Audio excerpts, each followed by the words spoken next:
Honorables ministres, distingués panélistes, orateurs et participants, je vous souhaite la bienvenue au lancement mondial de la boîte à outils de l'accélérateur de l'éducation de la petite enfance. L'EGDAN est un réseau mondial de réseaux en pleine expansion qui compte plus de 100 organisations partenaires et plus de 5000 membres dans plus de 120 pays qui se consacrent à l'amélioration de la vie des jeunes enfants et de leurs familles. L'EGDAN offre une plateforme permettant aux partenaires et aux membres d'apprendre et d'échanger des connaissances entre eux, de coordonner les efforts et le travail de sensibilisation et de trouver des opportunités d'action collaborative à échelle. Nous sommes ravis de travailler avec le Partenariat mondial pour l'éducation ainsi que l'UNICEF dans le cadre d'un nouveau projet GPE Kicks et nous sommes heureux d'être la plateforme d'apprentissage de cette collaboration. Ce webinaire est le premier d'une série sur la mise à l'échelle de l'enseignement pré-primaire. Mesdames et messieurs, bien que le développement du jeune enfant soit reconnu comme le fondement du développement du capital humain, nous n'avons pas suffisamment investi dans les premières années et le pré-primaire n'est pas suffisamment intégré dans le système éducatif. Avant la pandémie, 175 millions d'enfants ne bénéficiaient pas d'un enseignement pré-primaire. La Covid-19 a eu d'énormes répercussions sur les jeunes enfants et leurs parents, car elle a perturbé le travail ainsi que la vie de famille. Les familles doivent trouver un équilibre entre le travail et les responsabilités de garde d'enfants et gérer les impacts des crises qui se chevauchent, notamment l'insécurité économique et l'isolement social. En conséquence, de nombreux parents s'efforcent de fournir des soins éducatifs adéquats pour répondre à tous les besoins de développement et d'apprentissage de leurs enfants. Avec la fermeture des écoles, des services de garde d'enfants et des groupes de jeux, les jeunes enfants sont privés d'importantes possibilités de développement social et cognitif ainsi que d'apprentissage. Nous sommes tous préoccupés par la préparation à l'école et les conséquences à long terme pour les enfants tout au long de leur vie, ainsi que par les conséquences qui donnent à réfléchir aux sociétés. Le lancement de la boîte à outils de l'accélérateur EPE arrive à point nommé en raison de l'urgence d'agir rapidement pour reconstruire mieux et différemment avec des solutions inclusives plus permanentes et plus efficaces pour faire face aux pertes d'apprentissage actuelles subies par cette génération de jeunes enfants. Bien que les enfants soient résilients, l'échec de cette génération de jeunes enfants n'est pas une option. J'ai le plaisir d'inviter nos partenaires, le GPE et l'UNICEF, à faire quelques remarques. J'aimerais inviter Alice Albright, la directrice générale du Partenariat mondial pour l'éducation, à dire quelques mots. À vous, Alice. Merci beaucoup, Elisabeth, pour vos remarques ainsi que votre introduction. Et je voudrais m'assurer que tout le monde m'entend bien au cas où vous avez besoin de faire des modifications. Donc, comme je n'entends rien, je vais donc procéder. Encore une fois, je vous remercie. Je vous remercie de vous joindre à nous en ce jour très important pour célébrer la réussite de BELT. Pour ceux qui ne connaissent pas BELT, c'est donc Better Early Learning and Development Skills. C'est donc un meilleur apprentissage précoce et développement à échelle. Je voudrais remercier nos partenaires, le Ghana, la République Kirzi, le Lesotho, le Sao Tomé et Principe et bien sûr notre partenaire institutionnel, l'UNICEF, ainsi que les fondations qui ont généreusement contribué à BELT, c'est-à-dire Comic Relief, Dubai Cares, la Fondation Hilton et Open Society, qui ont mis en commun leurs ressources avec le GPE autour de ce thème très important. À bien des égards, c'est véritablement un exemple très réussi de la collaboration et comment une collaboration par rapport à un thème très important peut permettre au partenariat d'ajouter de la valeur. Au GPE, nous sommes fermement convaincus que les investissements dans l'éducation sont les plus efficaces et donnent les résultats les plus équitables lorsqu'ils se concentrent sur les premières années. Et c'est la raison pour laquelle nous pensons que l'éducation de la petite enfance est l'un des meilleurs investissements qu'un pays puisse faire pour préparer les enfants à apprendre et pour leur donner la chance de s'épanouir plus tard dans la vie. C'est précisément la raison d'être de BELT et c'est la raison pour laquelle, depuis la création de BELT en 2007, 2016, le GPE a renforcé sa propre capacité à soutenir les contributions à l'éducation de la petite enfance. Ça veut dire fournir un plus grand soutien technique aux subventions de l'EPPE, c'est-à-dire qui sont liées à l'EPPE. C'est pour ça que nous nous sommes engagés dans des initiatives de collaboration et pour partager les éléments probants. C'est pour ça que nous avons donc l'apprentissage précoce et un domaine prioritaire dans la nouvelle stratégie et le nouveau modèle du GPE. Nous avons donc 6 domaines de priorité avec le KICS. Aujourd'hui, nous célébrons un partenariat réussi. Alors, prenons quelques instants pour voir ce que nous avons réalisé au cours de ces dernières années. Nous avons vu qu'il y a eu des efforts qui visent à renforcer l'enseignement pré-primaire et qui ont augmenté. Il y a un nombre croissant de pays partenaires du GPE qui considèrent le PPE comme l'un des investissements les plus essentiels dans leur plan. En 2018, les 2/3 des subventions du GPE accordées aux pays partenaires comprenaient un soutien à la protection et à l'éducation de la petite enfance.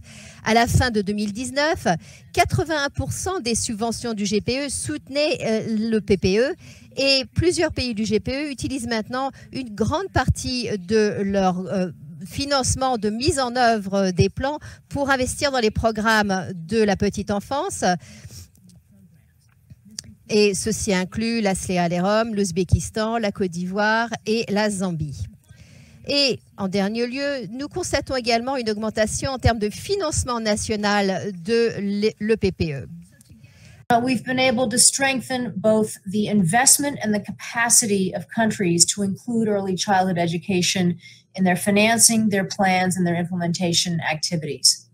Country partners have identified bottlenecks and capacity gaps in their respective contexts and prioritized the most transformative reforms for ECCE. This has resulted in improved education sector plans, the development of multi-year costed action plans, and in some cases, strengthened the content of new grants supporting early childhood education. Finally, we've been able to convene and build knowledge and good practice in a number of ways. The first included the first massive open online course on systems planning for ECCE in 2019. And this included, and this was much to our surprise, the number of people attending, over 3,600 participants in this MOOC course on planning for ECE. And then also with the launch of the toolkit by GPE and UNICEF, it's another example of how we're looking to contribute to the dialogue. So today we celebrate this launch of this very innovative tool for scaling up. I would like to thank the World Bank, EdCan, and UNICEF for all of their work. I'd also like to encourage our foundation partners to continue to corral their resources with GPE to help invest in high quality early primary education.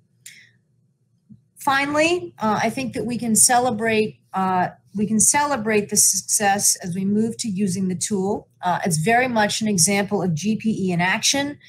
It's also an example of our commitment to equity in action, because we all know that early childhood is the way to begin to chip away at some of the inequities that we all know are there in education. I'd like to end by drawing everyone's attention to GPE's replenishment campaign, which is very much in high gear.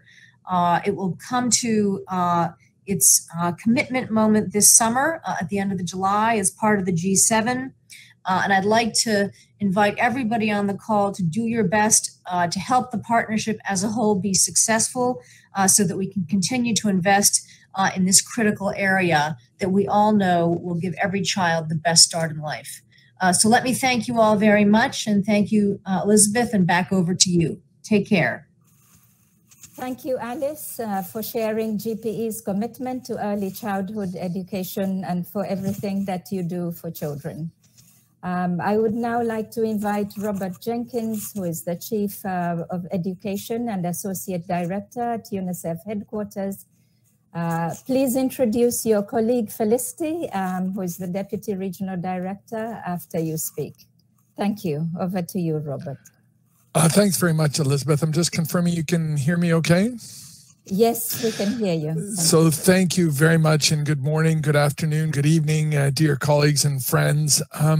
Let me begin also by warmly expressing our sincere appreciation to GPE, to Alice herself, Alice Albright, dear friend and colleague, and also our key partners in the ECD Action Network. Those of you who are working at country level, partner organizations with UNICEF, we sincerely appreciate this partnership. And as Alice had mentioned, this is a great expression of a successful partnership now that we can see such progress and this initiative, such an important initiative, moving to scale. As we have just heard, in order to make ECE a routine part of every child's education journey, pre-primary education must continue and become an integral part of the broader education system landscape. I know something that we all feel strongly about. We see that mainstreaming ECE in education sector planning is one of the key solutions, and solutions to enabling all children to begin school ready. And I won't go into all the very strong evidence that basically reassures us or assures us of the importance of children starting ready to school as they enter school in order to be successful, and how that very much correlates with their success throughout their learning journey. The piloting of the BELDS approach in these countries has shown very promising results. And from the global perspective, these key pilots are highlighting to all of us the, again, importance of leveraging education sector planning processes, but also strengthening the ECE subsector in the strategic engagement in that process. The emphasis on capacity building that Alice also mentioned is critically important. And part of that is engaging directly with parents and families. And we recognize how critical it is, this engagement, as part of the expanding of ECE and early childhood education. Especially, we've been once again, it's been reconfirmed to us the importance during this crisis of related to COVID. The approach of integrating ECE into sector planning, we have seen across many, many countries, and we see it expanding very quickly. We already have now a new cohort of countries exploring this approach, linked to the KICS project that Alice mentioned, including in Sierra Leone, South Sudan, Tajikistan, and we see many more countries are moving along this important journey. And to support countries' efforts, I am really excited to announce, and I know many of you have seen the ECE Accelerator Analysis and Planning Toolkit. This is an easy-to-use toolkit to enable exactly what we've been discussing, integrating ECE in national planning processes. We're going to hear more about the toolkit later during this discussion, but I do invite you to access it and share your feedback and continue to engage as we continually modify and improve the tool and learn lessons from its implementation. So without further ado, let me now hand over to a dear friend and colleague, UNICEF's Deputy Regional Director for West Africa and West and Central Africa region, Dr. Felipe. Félicité, qui nous permettra, qui partagera des réflexions sur son expérience de pilotage. Et comme je l'ai dit, ces expériences nous donnent une richesse d'informations pour tous. Félicité à vous. Mesdames et messieurs les ministres, représentants du gouvernement, chers collègues des Nations Unies, chers partenaires, mesdames et messieurs, je vais commencer par vous remercier de la part de Madame Marie-Pierre Poirier, directeur régional de l'UNICEF pour l'Afrique centrale et de l'Ouest, qui n'a pas pu se joindre à nous aujourd'hui. Ce moment grave de la pandémie a complètement perturbé nos vies, nos familles et nos communautés. Et donc, c'est toutefois un honneur profond que de participer au lancement de la boîte à outils pour la petite enfance, pour les partenaires qui sont réunis autour de ce sujet très important, c'est-à-dire qu'il s'agit de l'OPE. Mesdames et messieurs, nous connaissons tous l'importance de l'investissement dans la vie de départ, en fait, des enfants, car c'est un moment essentiel pour le fondement de la santé, de la croissance et des réalisations à l'école pour les enfants. Les différentes étapes qui permettent aux enfants de se développer, de se développer profondément et de contribuer à la prospérité de leur famille et de leur communauté.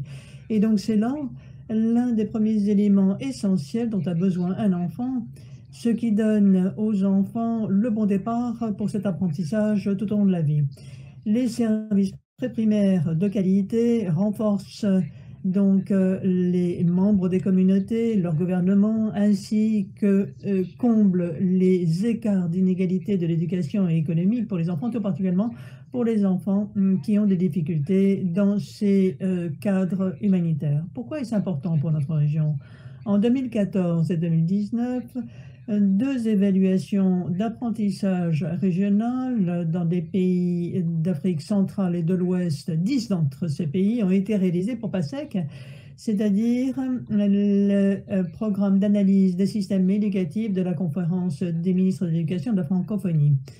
Ces évaluations ont indiqué que les enfants qui ont tiré parti de l'éducation primaire avaient 12% de meilleurs résultats pour les acquisitions linguistiques et 7% pour les mathématiques. En outre de ces fondements solides pour l'apprentissage, l'éducation primaire en sécurité donne aux familles l'opportunité de travailler et d'être productives. Le rendement sur l'investissement est énorme. Pour chaque dollar investi dans l'éducation primaire, 16 dollars par an sont ce rendement. En 2019, l'UNICEF a publié le premier rapport mondial sur l'éducation préprimaire, demandant 4 actions pour renforcer et extrapoler l'éducation préprimaire. Tout d'abord, une augmentation de l'investissement dans cette éducation, avec 10% pour les budgets de l'éducation, afin de les investir dans le préprimaire. Ensuite, l'adoption d'une démarche systémique avec des normes de qualité définies pour les services préprimaires. Troisièmement, la promotion au sein des ministères de l'Éducation et des Finances pour appuyer les systèmes d'éducation préprimaire avec au moins 1 an de préprimaire pour faire en sorte que tous les enfants soient prêts à aller à l'école et enfin s'assurer que les populations vulnérables ne sont pas laissées en la traîne. Où en sommes-nous dans notre région? Seuls 18% des jeunes enfants dans notre région vont dans le préprimaire. Les enfants qui sont dans des familles plus aisées vont davantage aux écoles préprimaires que ceux qui sont pauvres. L'éducation préprimaire est obligatoire seulement dans 4 pays en Afrique de l'Ouest et centrale. Le Ghana est le seul pays qui offre une éducation préprimaire obligatoire.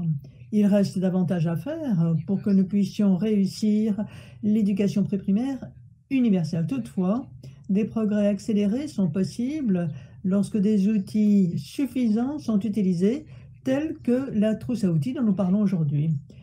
Pendant les 3 années qui viennent de s'écouler, l'UNICEF a appuyé le Ghana et Sao Tomé et Principe pour un pilote de cette trousse à outils. D'ailleurs, ces 2 pays ont aujourd'hui des stratégies intégrées nationales pour le préprimaire dans leur plan du secteur de l'éducation, appuyées par l'administration publique et ont renforcé leur capacité nationale dans la planification, la tarification et le financement des programmes d'éducation de la petite enfance.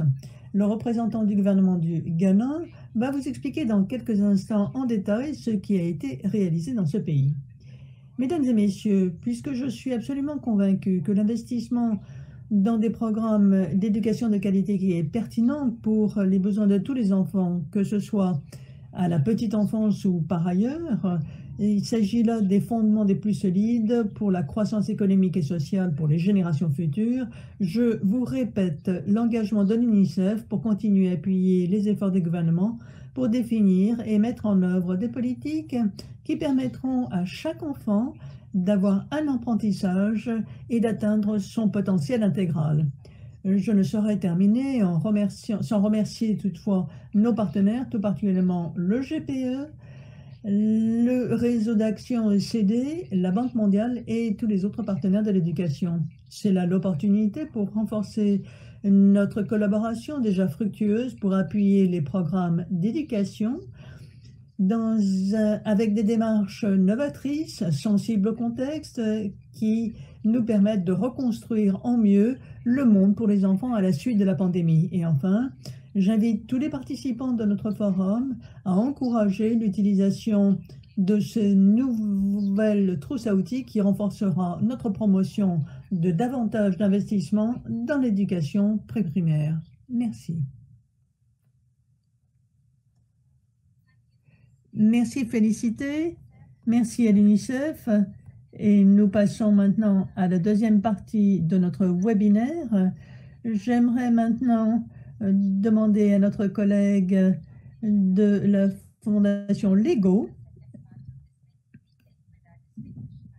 Et nous passons donc à la deuxième partie de notre programme. Sarah, vous avez la parole. Merci Elisabeth. C'est là. Nous avons parlé de la transformation, nous apprécions et d'engagement envers l'éducation de la petite enfance.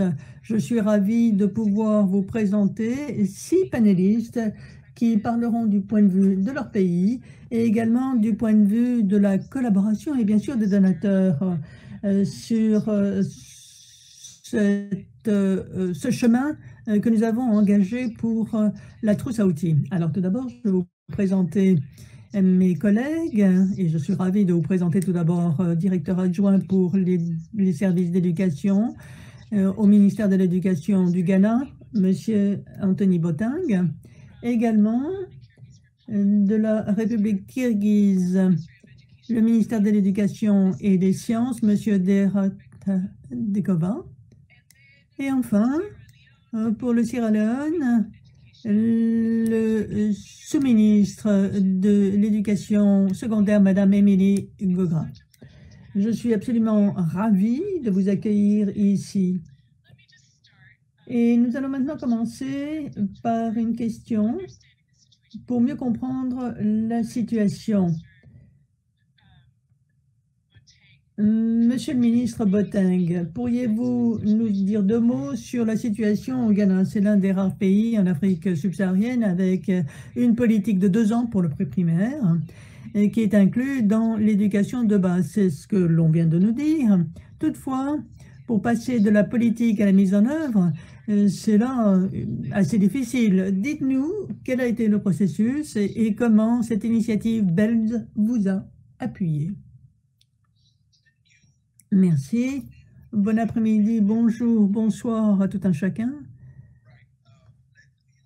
Je voudrais vous dire que je suis le directeur général adjoint et non pas ministre adjoint. Je ne veux pas endosser des responsabilités qui ne sont pas les miennes. Très bien, merci. Mesdames et messieurs, depuis 20 ans, le ministère de l'Éducation et les services de l'éducation au Ghana ont étoffé les efforts sur l'OPE dans le cadre de l'éducation. Nous avons eu des difficultés, bien sûr, un accès inéquitable, des difficultés de qualité. De ce fait, il nous a fallu aborder la situation de front. Et dans les SPIG, pour 2030, jusqu'en 2030, et nous avons donc développé un plan.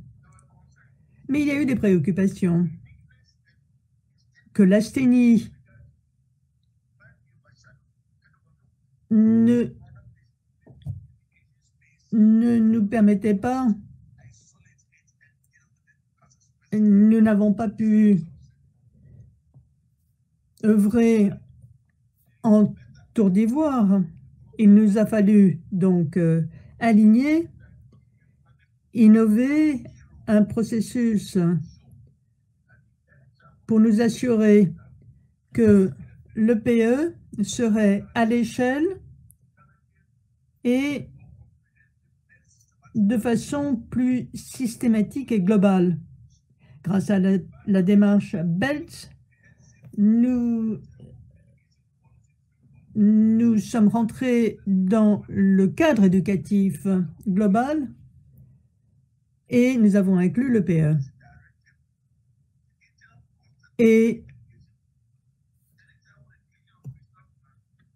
nous avons également un plan pour l'éducation qui est intégré dans le cadre général avec l'EPE, le plan de l'éducation à moyen terme, également pour le développement de l'éducation.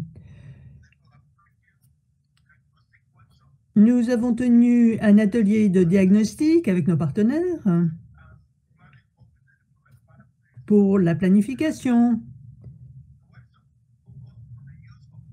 Quant à l'utilisation des outils analytiques de l'EPE, ce qui a été essentiel pour l'EPE et la tous à outils. Nous avons trouvé donc les grandes difficultés et nous y avons travaillé. Nous avons travaillé aux difficultés en question. En résultat de ces ateliers, nous avons eu la création d'un groupe de travail essentiel, technique, qui comprenait des enseignants, des fonctionnaires et des experts. Et nous avons reçu un appui des organisations non gouvernementales également. Et donc, nous avons développé un plan pour l'EPE.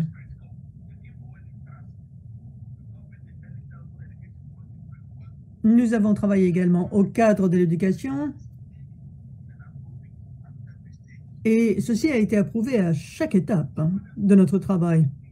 Sur 2 ans, l'équipe essentielle technique s'est réunie régulièrement pour relever les grandes difficultés des ateliers de diagnostic.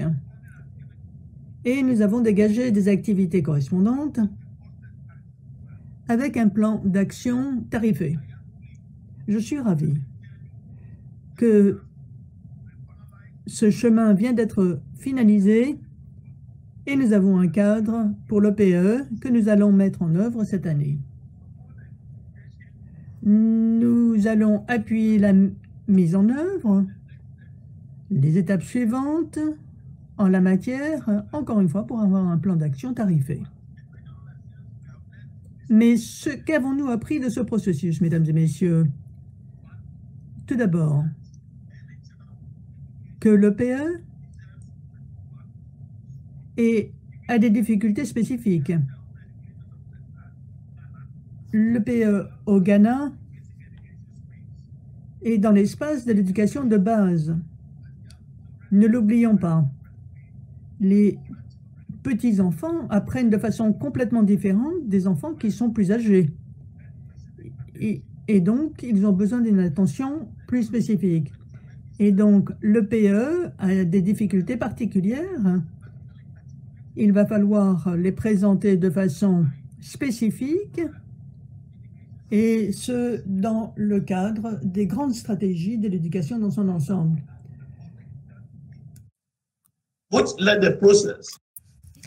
L'importance de l'équipe technique de base a dirigé le processus, elle a maintenu l'enthousiasme et l'engagement à présenter le cadre politique de l'EPE à des moments clés. Par exemple, l'examen annuel du secteur de l'éducation, les réunions de gestion de haut niveau, etc. Leur engagement a été la clé du succès du développement du cadre politique de l'EPE.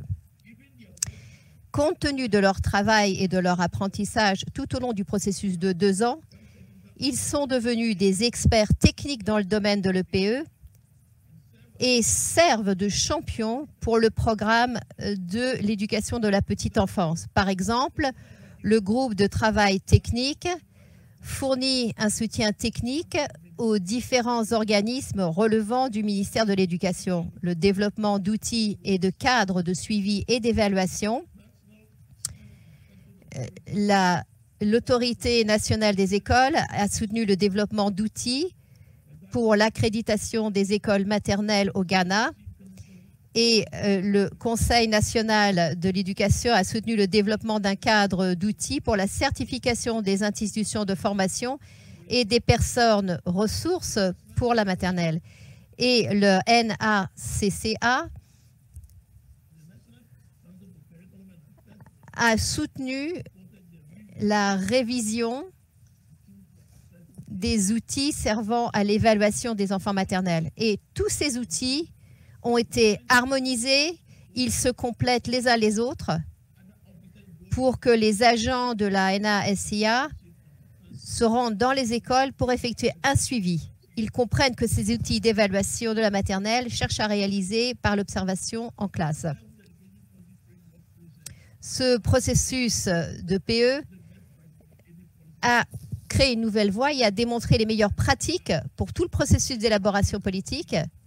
Et je dois également ajouter que cela ne peut être réalisé que s'il existe une volonté politique.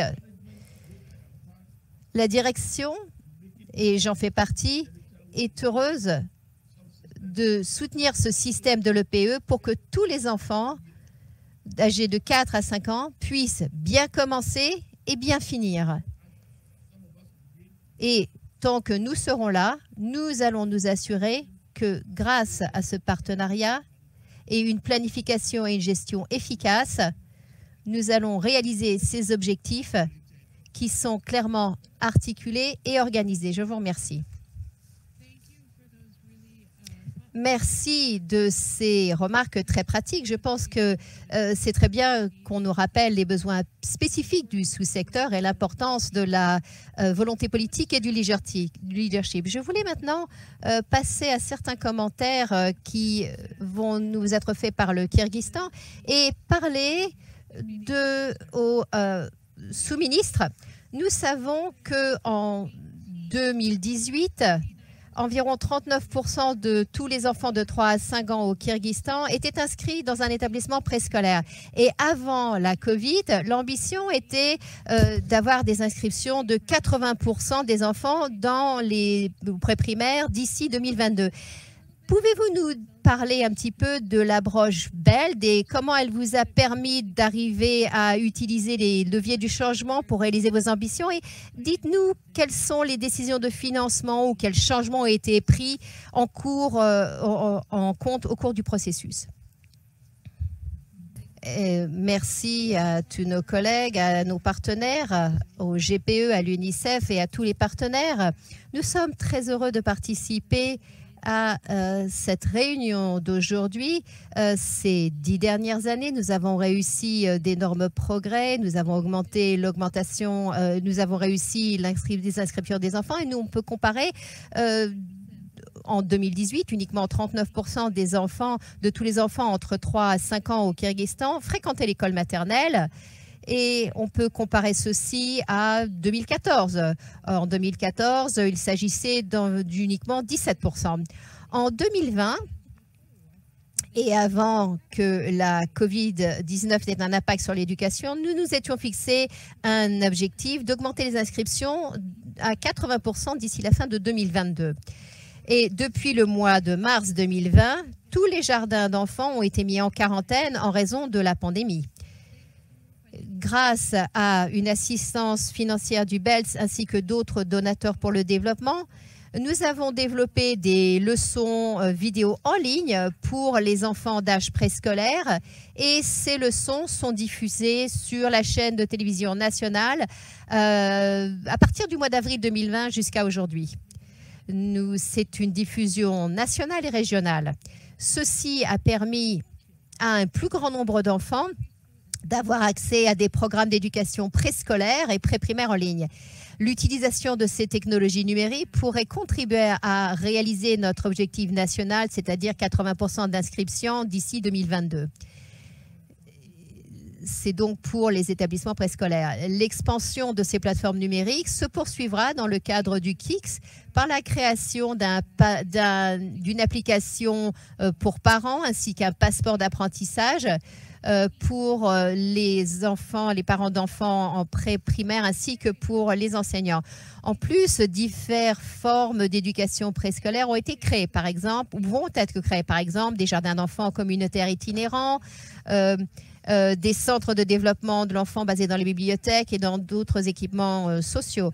L'approche proposée par Bell a également aidé le ministère de l'Éducation et des Sciences de la République kirghize à identifier des problèmes dans le domaine de la qualité de l'éducation préscolaire, comme par exemple le manque de capacité des enseignants et des parents, l'efficacité de la planification et de l'utilisation des ressources financières allouées au secteur de l'éducation préscolaire, le suivi et l'évaluation de l'EPE, ainsi que les moyens de résoudre ces problèmes. Ces domaines figurent parmi les priorités de la stratégie de développement de l'éducation pour 2040 et du plan d'action pour le secteur de l'éducation 2021-2023. Dans le cadre de la mise en œuvre du BELS, la norme nationale pour l'éducation préscolaire a été révisée en mettant l'accent sur la sensibilité par rapport au genre, à l'intégration, la diversité, la cohésion sociale, en prenant en compte diverses formes d'éducation préscolaire. La nouvelle norme nationale de l'EPE a été approuvée par le gouvernement au mois de juin 2020. Le groupe de travail qui a été créé dans le cadre du BELS, du programme BELS en 2019, sera élargi pour continuer le travail en ce qui concerne la mise en œuvre du plan d'action 2021-2023 dans le cadre de la stratégie de développement de l'éducation 2040. Le groupe de travail va réviser tous les programmes d'éducation préscolaire actuels et va aussi réviser les nouvelles normes de l'État qui seront toutes harmonisées. Il y a aussi des modifications qui sont apportées à la loi sur l'éducation préscolaire. Cette loi maintenant est en cours de révision gouvernementale et nous espérons que dans un avenir proche, elle sera adoptée. Quelles sont les décisions ou modifications financières qui ont été prises au cours de ce processus pour pouvoir améliorer l'efficacité du financement du secteur préscolaire?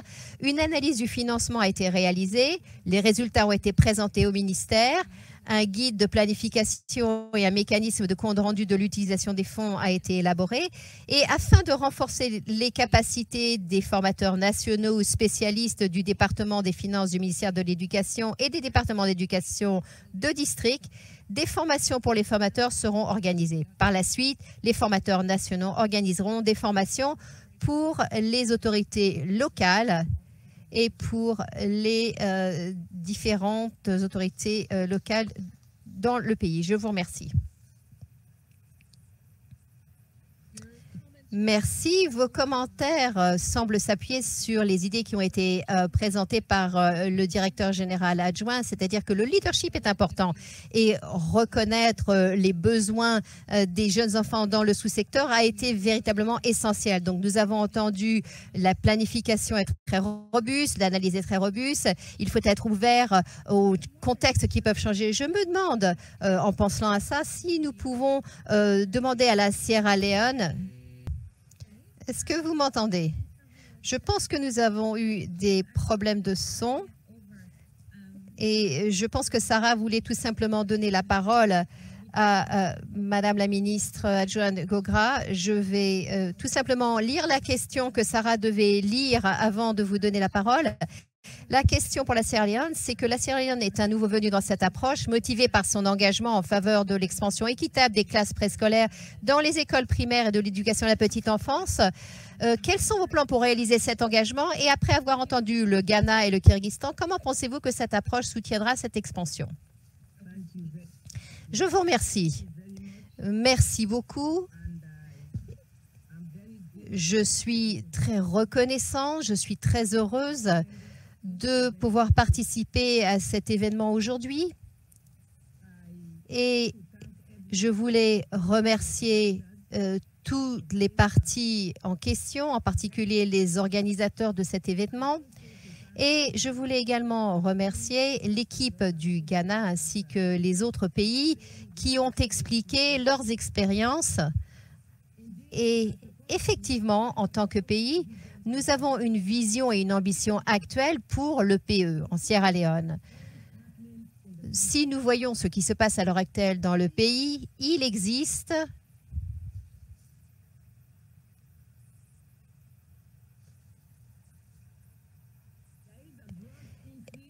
y a une augmentation des inscriptions préscolaires comparativement aux années précédentes. Il y a une augmentation des inscriptions en 2018 ainsi qu'en 2020.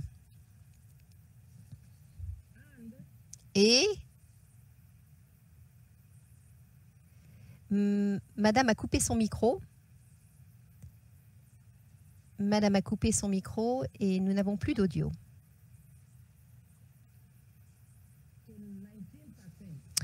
Donc, nous avions 19%. Ceci montre très clairement que nous avons besoin de qualité, d'une meilleure qualité et d'un meilleur financement de l'EPE. So that the developmental delays in early childhood will cause adverse effects in later life. Ce qui aura également un impact sur le développement. Nous le savons tous. Tout particulièrement les 3 premières années d'enseignement pour les jeunes enfants doivent être protégées. Et stimulation pour renforcer leur fondement d'une vie en bonne santé, de l'éducation et également pour notre environnement. 67% des enfants inscrits dans les établissements préscolaires fréquentent des établissements préscolaires qui ne reçoivent pas de soutien financier de l'État. Si des progrès ont été enregistrés dans les taux bruts de scolarisation pour le pré-primaire, beaucoup d'enfants dans les zones rurales sont laissés pour compte. Et le financement public de l'enseignement ne suffit pas à répondre à la demande. Il faut avoir des politiques d'inclusion et ne laisser personne à la traîne. En particulier quand les gouvernements n'ont pas les ressources. Et donc, nous avons l'appui de l'UNICEF, de l'UNESCO, nous les remercions, pour le préscolaire dans les divers pays du continent. Dans notre pays, nous avons la chance où nous avons un plan de développement, ESP, et l'UNICEF nous appuie. Et dans le cadre du GPE,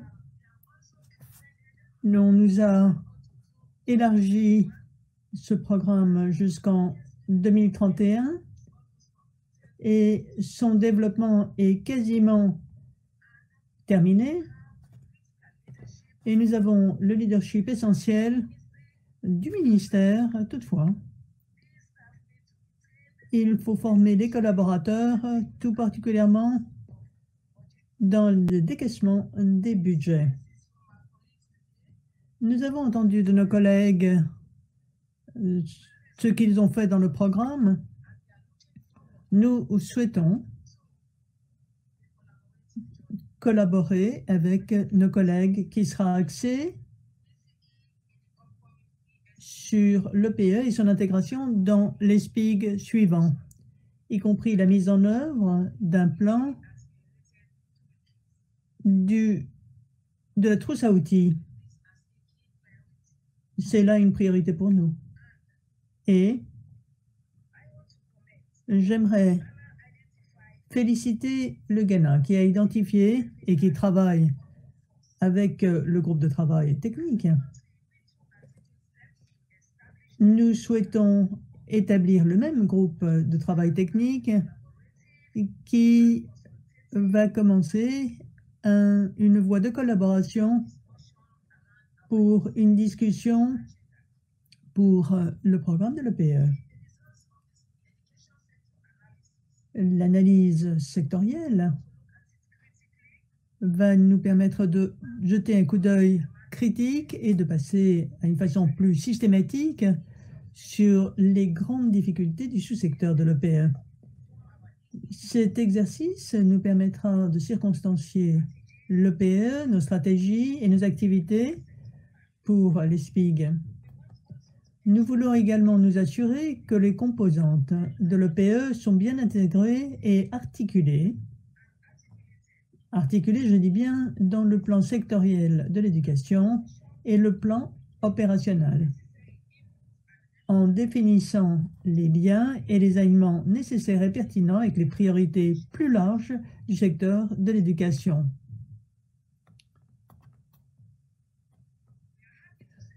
Nous sommes ravis de dire que nous travaillons avec la Banque mondiale dans le cadre de l'initiative de la première année sur l'approche KICS-BELS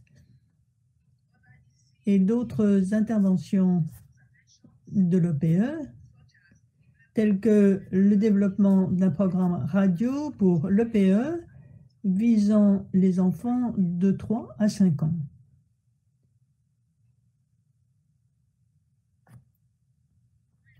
Nous continuerons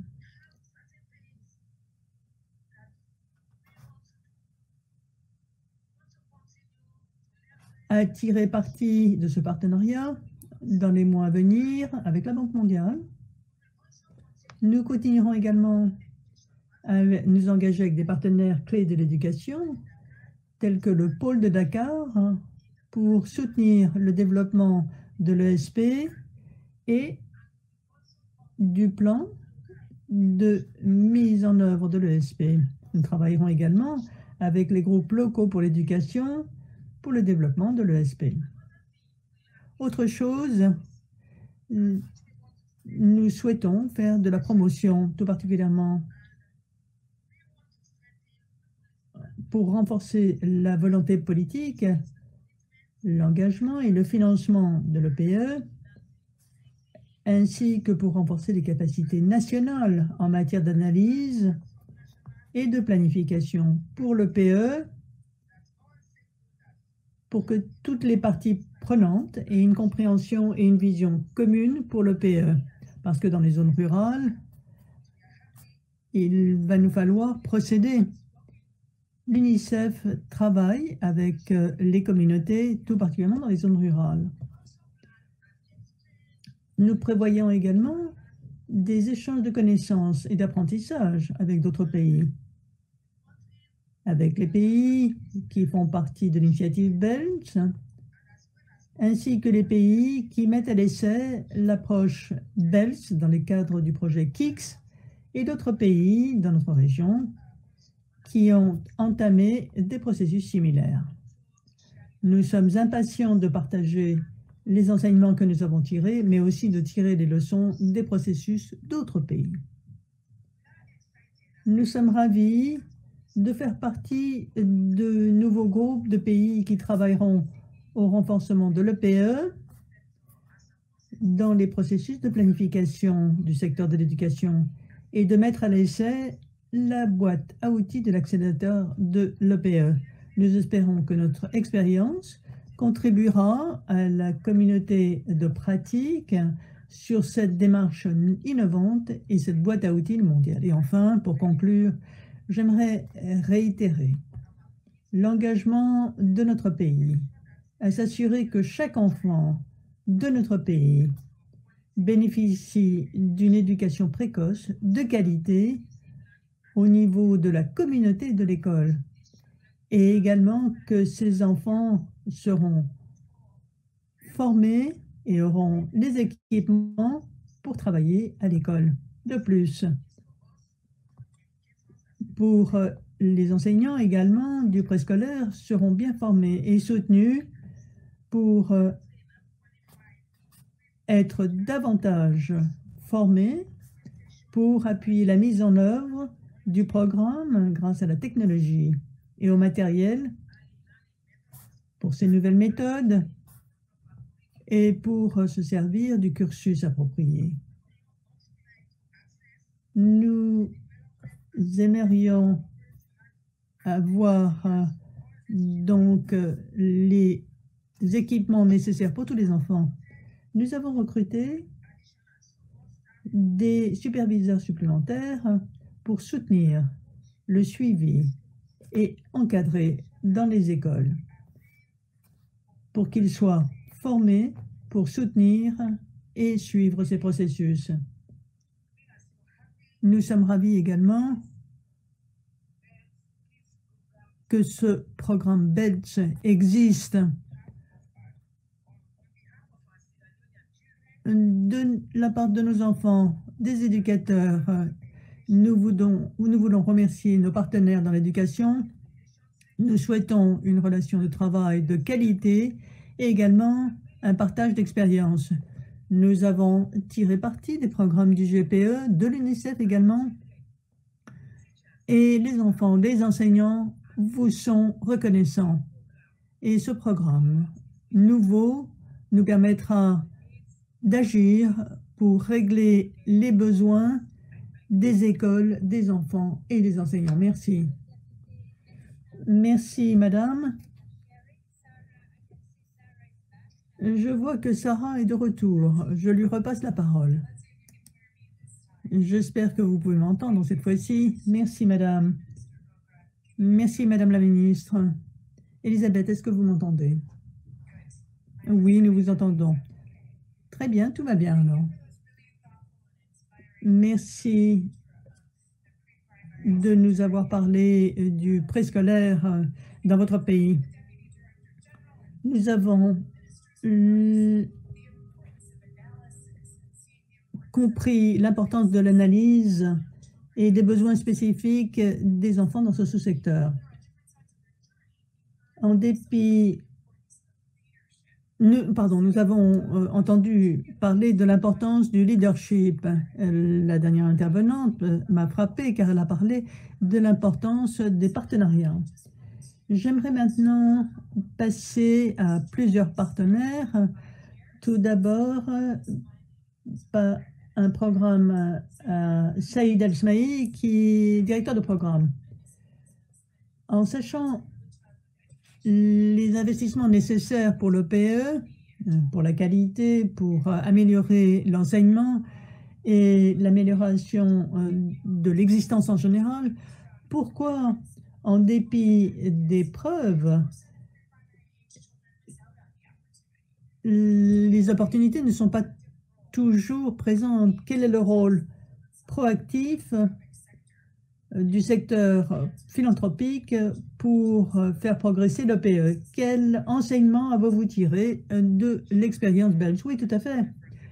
Tout d'abord, est-ce que vous m'entendez? Oui, nous vous entendons, merci. Merci mille fois. Bonjour, bon après-midi, bonsoir, où que vous soyez. Je suis ravie de représenter la fondation qui a appuyé la trousse à outils et cette initiative belge. On l'a répété, mais je vous dirai à nouveau que les perturbations de la pandémie sont un fardeau pour les familles, pour les soignants, pour équilibrer les responsabilités professionnelles et les besoins de développement de l'enfant. Nous savons de nos partenaires sur le terrain que la pandémie a aggravé la situation des enfants les plus marginalisés, les plus vulnérables, qui se sont retrouvés dans une position encore plus défavorisée.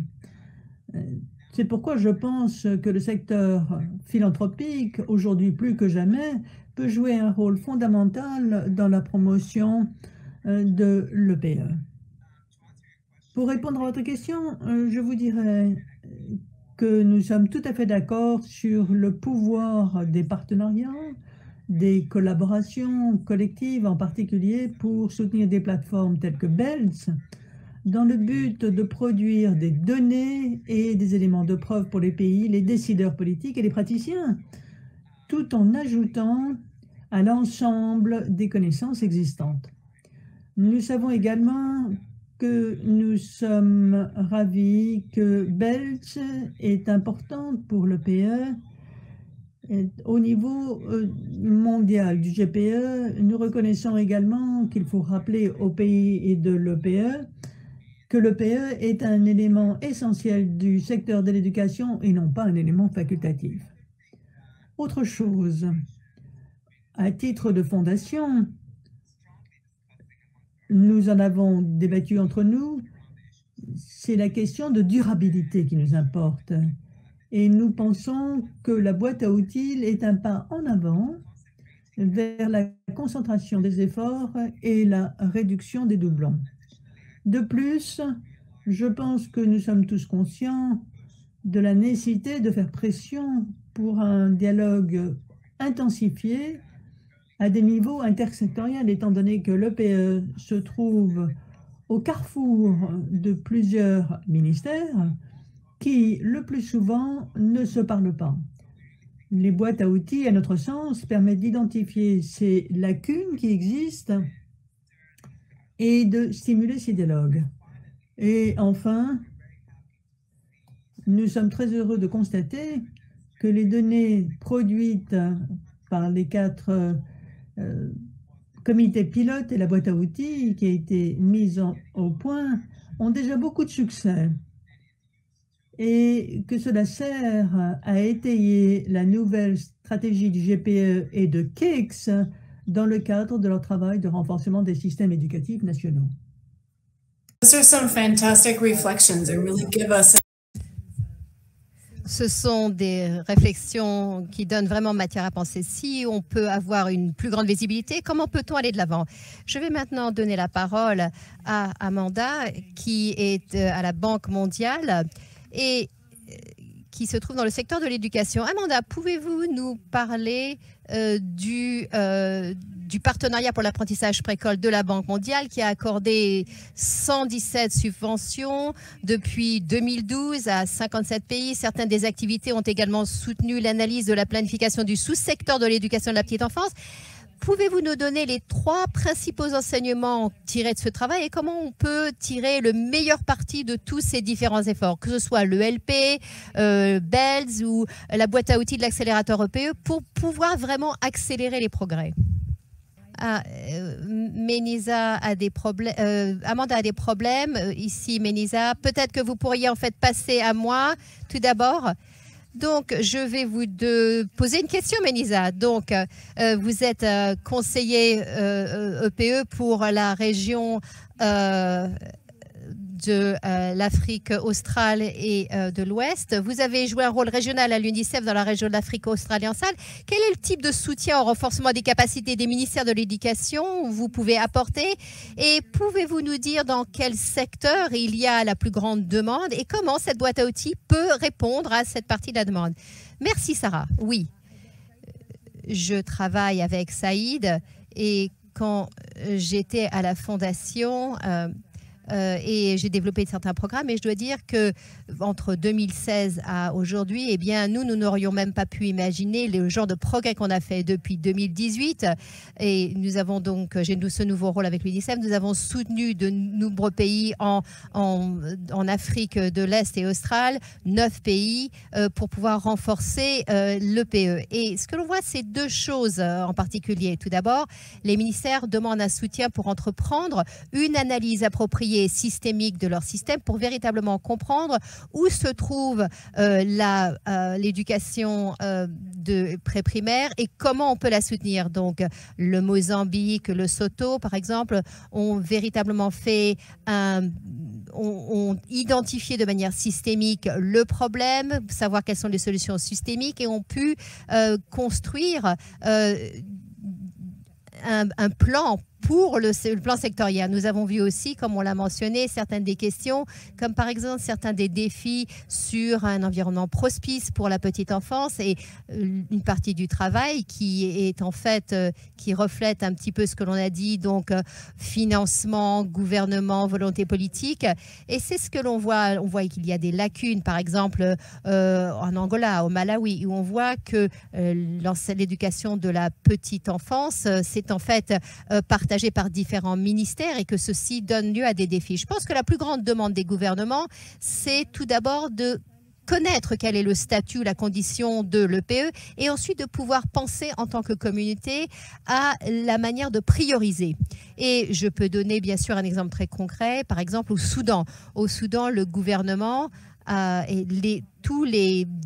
le ministère de l'Éducation, les partenaires clés, les différents ministères et agences qui participent à l'éducation ont véritablement analysé quels étaient les défis pour cette éducation de la petite enfance et ont reconnu qu'il y avait bien sûr des problèmes en termes d'engagement vis-à-vis de la communauté, vis-à-vis des parents. Et c'est pour ça que nous avons en fait des projets qui permettent de considérer quel est l'engagement vis-à-vis des familles et de la communauté. Au Lesotho, une lacune dans les programmes d'études qui n'ont pas été revus depuis 1998. Ça, bien sûr, c'est une alerte. Et je pense que ce qui est formidable avec cette boîte à outils, c'est qu'en fait, c'est un outil interactif qui est pratique et qui s'adapte à l'expérience des pays et qui peut faciliter un processus des parties prenantes dans le pays pour pouvoir examiner les systèmes de PE, savoir où ils en sont, savoir où sont les carences et pouvoir solutionner ça et amener effectivement des progrès. Je vous remercie. Merci, ce sont des commentaires très, très utiles pour savoir comment, à quoi ressemble la situation, quelle est la demande. Et je pense que ce qui nous interpelle, c'est de réitérer ce que l'on a entendu précédemment, l'importance que les gouvernements peuvent avoir de comprendre et d'avoir des outils concrets pour faire des progrès. Je pense que nous attendons toujours Amanda pour qu'elle revienne. Donc, si elle revient, nous parlerons du partenariat, mais dans l'intérêt du temps, je voulais tout simplement poser des questions très rapides. Donc ça, c'est en fait un défi que je vous lance à tous. Je vais vous donner 30 secondes à chacun pour répondre à des questions très très rapides. Et peut-être dans cet ordre, si nos représentants du Ghana, du Kyrgyzstan et de l'UNICEF veulent bien répondre à la question suivante sur l'accélérateur de l'EPE. Donc ça, c'est le résultat d'énormément d'efforts faits par vos équipes. Quelle est la partie de cette boîte à outils qui est la plus utile ou qui vous enthousiasme le plus? Donc, si on peut commencer par le Ghana. Merci. Au Ghana, nous sommes très enthousiasmés par cet outil d'évaluation pour préparer les enfants. Au fil des années et par le passé, nous avons fait l'erreur d'évaluer les enfants, la performance, comme s'ils étaient des enfants à l'école régulièrement. Mais en fait, nous n'avons pas vraiment évalué la performance réelle de ces enfants ou de la petite enfance. Donc, cette évaluation de l'accélérateur nous permet de définir à quel point les enfants sont prêts pour commencer l'école. Et ça, c'est l'élément le plus important et celui qui nous importe le plus. Une réponse très concrète. Maintenant, la République du Kyrgyzstan, la vice-ministre, si vous voulez bien prendre la parole. L'outil BELDS nous a permis de créer un comité de coordination qui s'est étendu maintenant, s'est élargi dans le cadre du KICS et qui va mettre en œuvre un plan d'action de l'éducation jusqu'en 2023. C'est la stratégie du développement de l'éducation dans le cadre de ce plan qui va jusqu'en 2040. Cet outil BELDS nous permet aussi d'analyser les systèmes éducatifs primaires et secondaires. Et nous avons aussi pu inclure notre éducation pré-primaire dans le cadre de cette analyse des systèmes jusqu'en 2022. D'accord, merci. Donc, c'est une réponse très intégrée. Maintenant, pour repasser à l'UNICEF, Manisa, qu'est-ce que vous en pensez? Je dirais que la partie la plus enthousiasmante pour nous dans cette boîte à outils, c'est que je pense véritablement que ceci va faciliter une discussion très importante, une discussion basée dans les faits au niveau des pays pour savoir quel est l'objectif du secteur de l'éducation pour ses citoyens. Et cette boîte à outils va permettre aux parties prenantes d'examiner à quel point cette éducation de la petite enfance est véritablement intégrée dans les plans sectoriels. Et c'est une conversation qu'on a besoin d'avoir en termes du financement, de la gouvernance, de renforcement des capacités. Et c'est quelque chose qui va forcer les gens à repenser à ce sous-secteur. Donc ça, je suis vraiment très enthousiasmée à l'idée d'avoir ce genre de conversation. Très bien, merci. Et ceci nous ramène à ce que l'on peut demander à Amanda. Je vois que Amanda est revenue. Donc, Amanda, j'ai fait le survol du travail de l'ELP. Et je me demande si, en fait, vous pourriez nous donner les 3 enseignements principaux que vous avez tirés de ceci et comment on peut s'appuyer sur les efforts qui vont nous permettre de faire des progrès. Merci. Désolée de ces problèmes de connexion. Alors, je pense que le premier enseignement à tirer, c'est en fait que les faits sont importants. Nous devons être stratégiques quant à la manière de générer ces éléments probants et aussi savoir quand on les produit. Donc, on doit prévoir à l'avance. C'est pour ça que la planification sectorielle est importante pour pouvoir avoir ces faits en amont et qu'ils soient prêts. Donc, un exemple du Bangladesh. Au Bangladesh, nous avons eu une subvention de 44 000 $ en 2019 pour soutenir une évaluation du paysage du pré-primaire. Et, chose qui n'a pas été surprenante, on a constaté que les enfants ont 37% de chances supplémentaires d'être en bonne voie de développement s'ils ont fréquenté un établissement préscolaire. Mais on a aussi découvert que la qualité de l'enseignement pré-primaire a été entravée par une pénurie d'enseignants qualifiés, par des programmes et une pédagogie et des pratiques de classe inadaptées.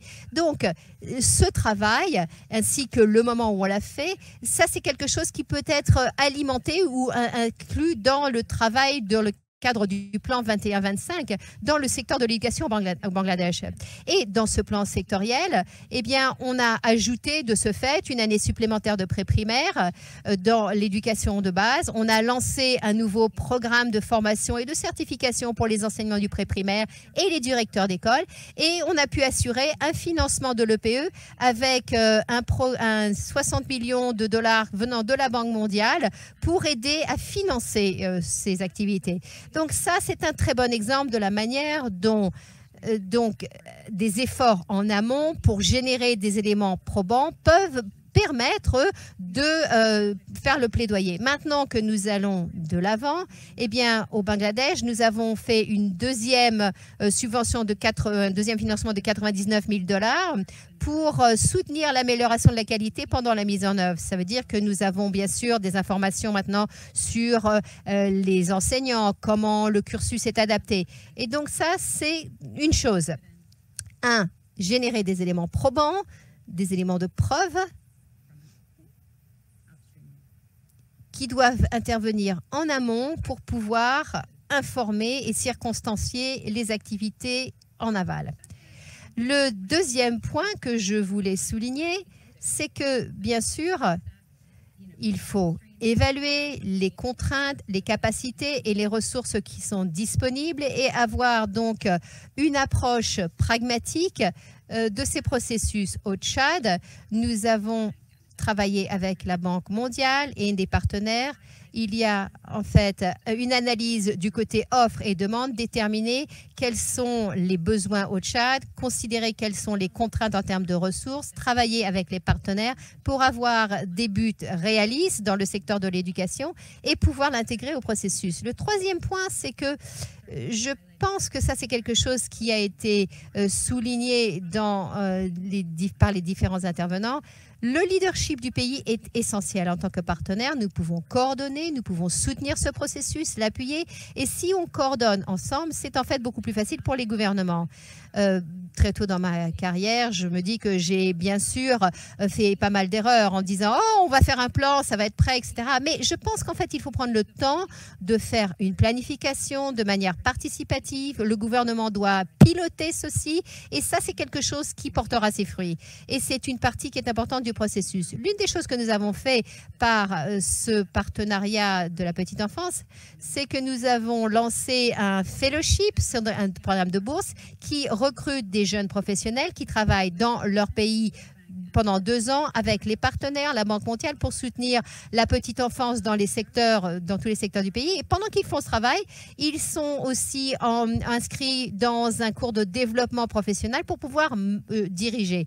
Nous avons 25 boursiers qui ont été sélectionnés entre 2500 candidats et nous sommes vraiment fiers de voir que 25% de cette cohorte revient de l'étranger dans son pays d'origine pour participer au CROAD.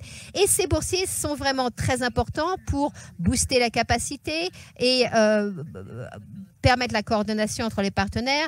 Nous avons fait certaines analyses qui utilisent le cadre conceptuel que UNICEF a développé, et ça, c'est quelque chose qui permettra d'avoir une revue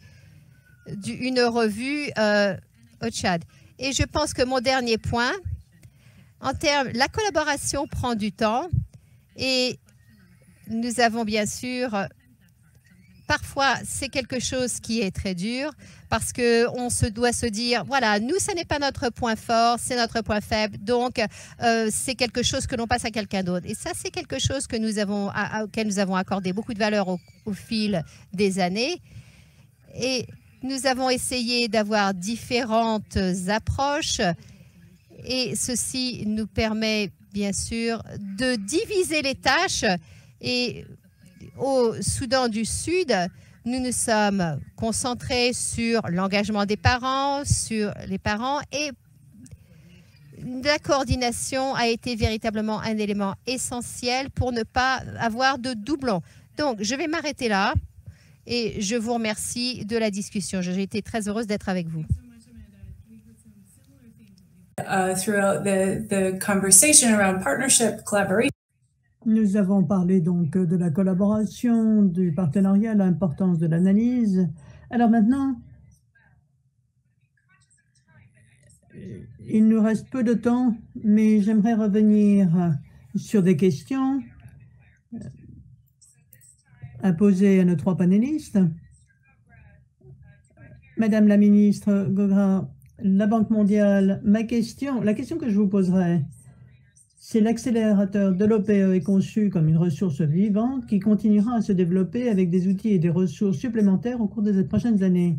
Quel type d'outils et de conseils vous pensez qu'il serait bon d'ajouter?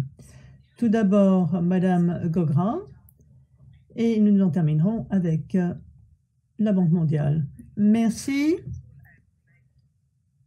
Ce que j'aimerais inclure comme outil, c'est ce qui concerne les politiques.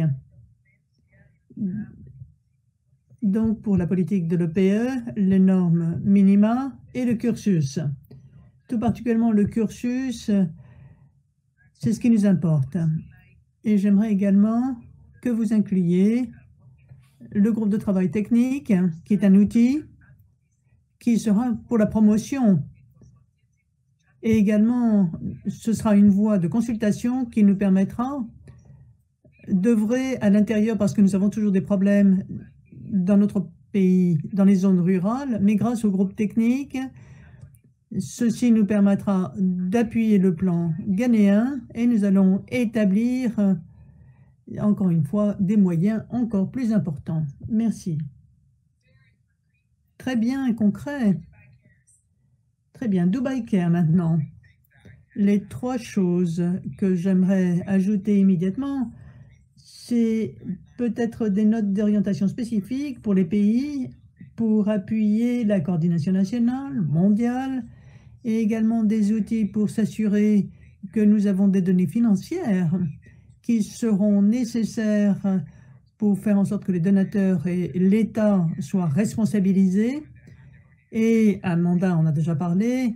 En 3e, nous assurer que nous réduisons au minimum les doublons et que nous nous assurons d'une coordination plus étroite avec les réseaux qui font un travail analogue au nôtre. Merci.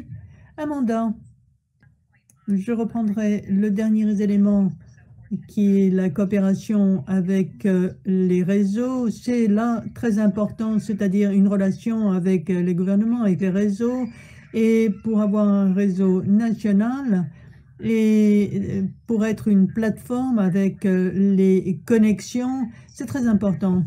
Et deux autres éléments que j'aimerais souligner, dont on a parlé tout à l'heure, permettre des discussions honnêtes entre les pays, les partenaires, sur ce qui fonctionne, mais également ce qui ne fonctionne pas. Et donc, ces conversations doivent se tenir parce que beaucoup de choses ne fonctionnent pas et il nous faut informer les autres de ces éléments et pouvoir nous détacher de ce qui ne fonctionne pas. Et enfin, la tarification. La tarification est très importante, mais il faudrait avoir davantage d'informations sur les coûts progressifs, unitaires et sur les coûts des améliorations. Ce serait très important pour comprendre, pour avoir un point de référence, les salaires, par exemple, des enseignants, la formation, mais qu'est-ce que cela va nous coûter pour entretenir et améliorer la qualité de façon efficace. Voilà, je crois que ces éléments seraient très utiles. Très bien, très concret. Les réponses, nous les apprécions. C'est vrai que l'on a un contexte et il nous faut tirer enseignement au niveau mondial, nous appuyer sur ces outils et non pas réinventer la poudre. J'aimerais maintenant vous dire qu'il y a 700 questions qui nous sont arrivées avant cette manifestation. Nous n'avons répondu qu'à quelques-unes. Donc, je vais reprendre quelques questions. Alors, la question est la suivante. Quel est le goulet d'étranglement pour réaliser l'EPE universel dans la région? Est-ce que les représentants des administrations voudraient répondre à cette question? Le Ghana? Oui, merci. L'une des entraves principales, il y en a deux. Le financement. Comment faire en sorte que les communautés viennent appuyer le PE également. La question de cet engagement pour le PE de la part des familles est essentielle au Ghana. Nous avons identifié cette lacune et nous y travaillons à l'heure actuelle pour que les communautés et les familles comprennent et appuient le PE. C'est là l'une des difficultés qui nous permettra de surmonter les autres. Et le financement maintenant. Le pourcentage de financement pour le PE, qui est un sous-secteur, il s'agit de 15%. Nous n'avons pas suffisamment de ressources pour appuyer ce secteur. Et donc, le groupe de travail technique va le prôner, c'est-à-dire faire une campagne de mobilisation des ressources pour ce secteur. Et ainsi, nous pourrons appuyer ce secteur comme nécessaire. Très bonne réponse. C'est-à-dire l'appui social et le financement. Maintenant, une dernière question et ensuite nous allons conclure. Allez-y. J'aimerais vous dire ce qui se passe chez nous, ce que nous voyons.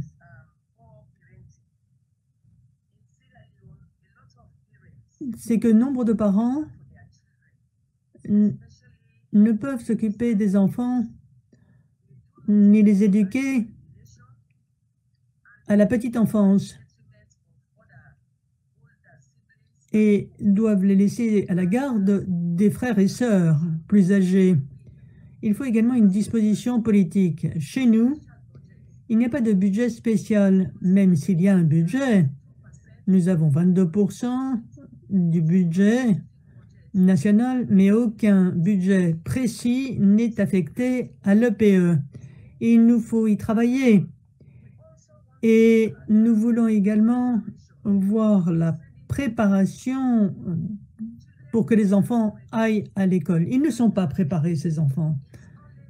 Et il faut y remédier. Il nous faut aider les écoles. Il nous faut avoir une stimulation précoce des enfants pour les préparer à aller à l'école officielle. C'est là les domaines sur lesquels il nous faut travailler. Merci. Merci. C'est là un élément essentiel. Les parents et les familles comprennent doivent comprendre leur rôle et apporter cette stimulation précoce et une expérience préscolaire pour les enfants. Je suis absolument avertie du temps qui passe et je vous prie de m'excuser. Voulez-vous ajouter quoi que ce soit? Je m'adresse à notre collègue.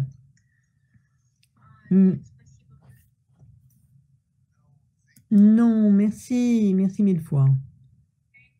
Très bien.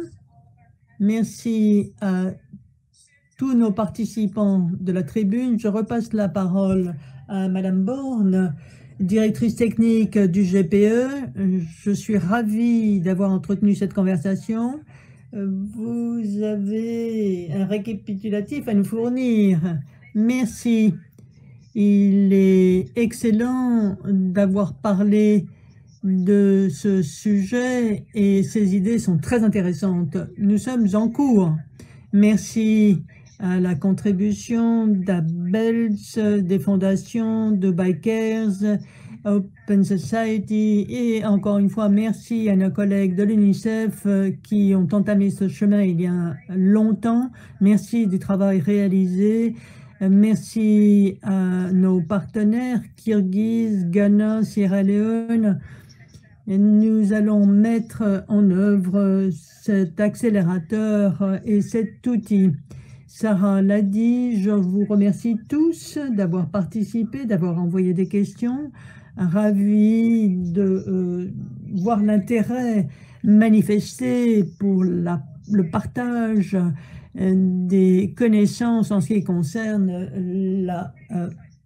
l'intensification de ces outils. Nous avons 75 millions d'enfants qui ne sont pas à l'école et ceci va sans doute augmenter étant donné la pandémie. Les gouvernements ont des difficultés pour utiliser des ressources pour fournir l'EPE. Nous savons pourquoi c'est important, c'est très important, mais nous allons passer maintenant aux étapes pratiques. Que faire d'abord, ensuite, c'est ça qui est le plus intéressant. Je parlais de 175 millions d'enfants qui n'ont pas accès à l'enseignement primaire. Je vous dirais que voilà ce que j'ai entendu. C'est une ambition pour le déploiement de l'EPE. Et encore une fois, une démarche pour des systèmes éducatifs solides. C'est la volonté politique.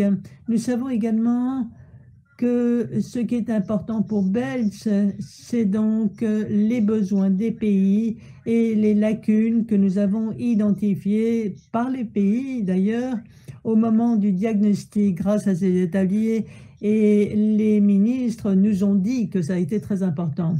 Deuxième message, et vous l'avez dit, c'est-à-dire le partenariat collectif, la collaboration et le financement des 4 fondations est relativement peu important, mais ceci nous permet de faire le bilan dans une conversation que nous voyons dans différents pays.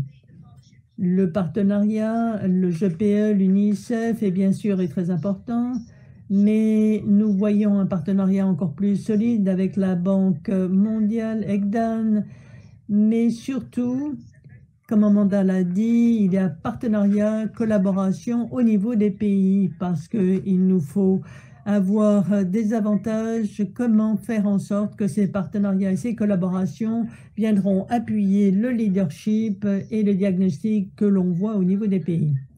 Et troisièmement, la demande d'éléments probants.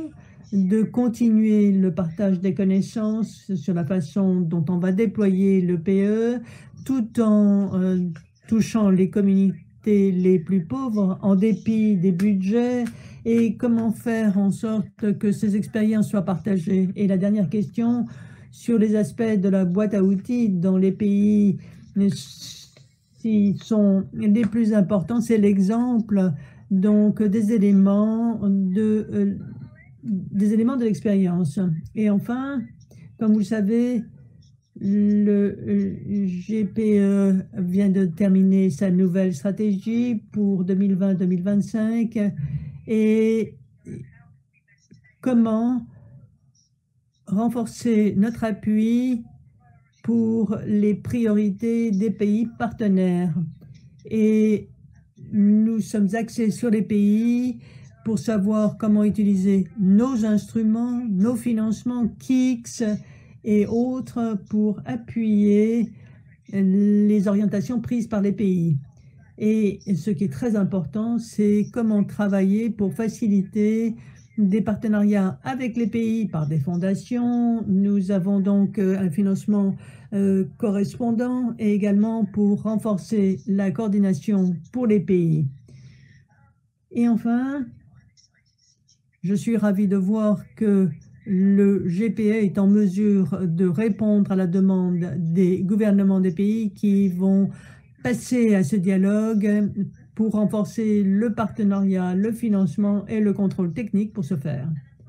Et enfin, l'événement d'aujourd'hui a célébré le lancement de la nouvelle boîte à outils interactive CE, mais nous savons le grand intérêt suscité par cette boîte à outils. Donc, nous vous invitons à une série de séminaires pratiques et concrets le 2 mars plutôt. Donc, introduction pour un aperçu du contexte, de l'objectif et du contenu de la boîte à outils, et répondre aux questions que vous nous avez posées avant la réunion d'aujourd'hui. Vous pouvez vous inscrire chez ecdan.org. Et maintenant, je terminerai et je vous repasse la parole, Sarah, et j'aimerais vous remercier tous de cet engagement et de l'appui à notre séance d'aujourd'hui.